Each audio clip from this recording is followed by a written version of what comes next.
कहाँ से आई हैं? जियादपुर। किस लिए आई हैं? मैं आई हूँ राजे भैया छोटा भाई और मेरे साथ बलात्कार किए हैं। कितने लोगों के खिलाफ एफआईआर हुई थी?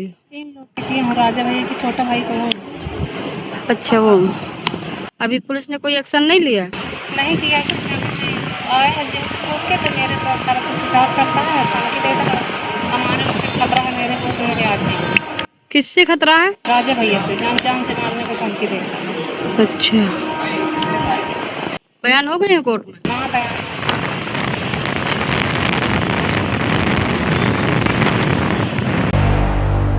राजा भैया यादव चिनगारी संगठन के मुखिया और विद्याधाम समिति के संचालक 1 हफ्ते पहले जेल से छूट आए। वो दूसरी बार जेल गए थे। नवंबर में उनको जेल भेजा गया था मुकदमा नंबर 314/2024 में, जो एक दलित महिला ने लिखवाया था जो मानिकपुर की थी।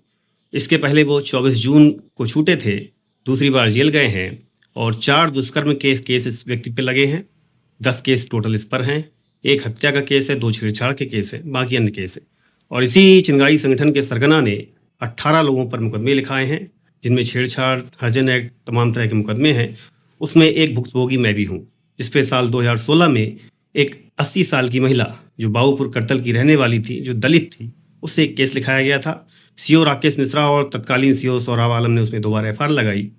पुलिस ने एफआईआर लगाने के बाद कोर्ट में दाखिल की। कोर्ट में दाखिल होने के बाद इसने प्रोटेस्ट किया और फर्जी गवाहों के आधार पर मुझको तलब कराया। मैं हाई कोर्ट चला गया। हाई कोर्ट ने 2019 में मुझे स्टे दिया, जिसमें राजू लोचन शुक्ला जो हाई कोर्ट के वरिष्ठ वकील थे, वो लॉयर थे। हाल ही में वो जज बन गए हैं और अब वो इस केस से बाहर है, क्योंकि जज केस नहीं लड़ सकता। बीते अभी 20 तारीख को मेरा केस लगा था हाई कोर्ट में। इसके पहले 1 हफ्ते पहले और लगा था, नंबर नहीं आया था। तो डॉक्टर गौतम चौधरी, जस्टिस गौतम चौधरी की बेंच थी, सिंगल बेंच, जिसमें राजू लोचन शुक्ला जो जस्टिस बन गए हैं वो उपस्थित नहीं थे। उनकी अनुपस्थिति में जो हमारे 2019 से एंगेज वकील थे, जूनियर उनके, सत्यव्रत त्रिपाठी, उनको भी अनुपस्थित दिखाया गया और लिखा गया कि इनको हाल ही में संबद्ध किया गया है, जबकि वो 2019 से लगातार जो है हर एक जजमेंट में शामिल है। इस आधार पर उन्होंने पहले ये लिखा कि अग्रिम जमात इनकी निरस्त की जाती है। मैंने अग्रिम जमात कोई डाली नहीं थी। फिर वो वेबसाइट पर ऑर्डर अपलोड किया गया, ऑर्डर फिर हटा दिया गया। अब दूसरा ऑर्डर कल रात में 10 बजे अपलोड किया गया, जिसमें लिखा गया कि अधिवक्ता की अनुपस्थिति में इनका आवेदन निरस्त किया जाता है। लेकिन मैं मेरिट रिकॉल के आधार पर उसको रिकॉल करा रहा हूँ और मेरिट पे से फाइनल हियरिंग होगी। लेकिन इधर राजा भैया यादव ने अपने जो दिहाड़ी पत्रकार हैं, जो मोहर्रम माफियाओं से मिले रहते हैं, जिसमें एक एनडीटीवी का स्टिंगर है मनीष मिश्रा, जिसने हाल ही में 12 अप्रैल को मुझ सहित 200 पत्रकारों को मरौली खंड संख्या 4 में बेच दिया था, जिसका वीडियो भी वायरल हुआ था।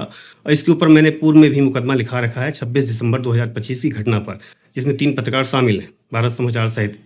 तो इस व्यक्ति को साथ करके, मनीष मिश्रा को साथ करके, राजा भैया ने अभी हाल ही में आज ही एक फेसबुक में पोस्टर मनीष मिश्रा की वाल से शेयर हुआ है, जिसमें लिखा गया है, मैं हूँ बलात्कारी आशीष सागर। और उसमें तमाम तरह की बातें लिखी गई कि मुझको गिरफ्तारी के लिए कोर्ट से वो हुआ था और मैं हाई कोर्ट गया, मेरा स्टे हाई कोर्ट से खारिज हो गया। इसको ये नहीं पता है कि उस केस की हकीकत क्या है कि 2019 से उस पर स्टे था लगातार, और पुलिस ने हाल फिलहाल इस 7 साल में मुझे कोई वारंट या कोई चीज़ इशू नहीं की। मामला कोर्ट में है। कोर्ट में 2 मई को डेट लगी है। वहाँ से जैसा प्रोसेस होगा मैं उनका सम्मान करूंगा। इस बीच मैं हाई कोर्ट जा रहा हूँ। लेकिन मनीष मिश्रा जैसे दिहाड़ी पत्रकार जिस तरह का पोस्टर फेसबुक पर डाले हैं कि मैं हूँ बलात्कारी आशीष सागर, तो इनको मैं बता देता हूँ कि तुम मेरे जाति दुश्मन बन चुके हो। और राजा भैया जैसे गैंग सरगना चलाने वालों के साथ मिल करके जिस तरह का रैकेट चला रहे हो, बालू माफियाओं के साथ मिल करके, ऐसा ना हो कि माननीय कोर्ट के आदेश पर मैं बरी हो जाऊं ट्रायल कोर्ट से, और इसके बाद में राजा भैया के ऊपर तो जो होगा सो होगा मानहानि का केस। तुम्हारा क्या होगा मुझे नहीं पता, तुम्हारे ऊपर भी शायद मैं मानहानि का केस और ठोकूंगा। लेकिन इसका मनीष मिश्रा का स्क्रीनशॉट देखिए, मैंने इस पर सफाई का कमेंट डाला था, इसने कमेंट डिलीट कर दिया है और मैं वो ऑर्डर भी लगा रहा हूँ। राजा भैया को आपको ये बता दूं कि राजा भैया इस समय मुकदमा नंबर 66/2026 में फरार चल रहे हैं। ये गैंग रेप का केस है जो आपका भुजारिनपुरवा पड़ता है, जहाँ उनका फार्म हाउस है।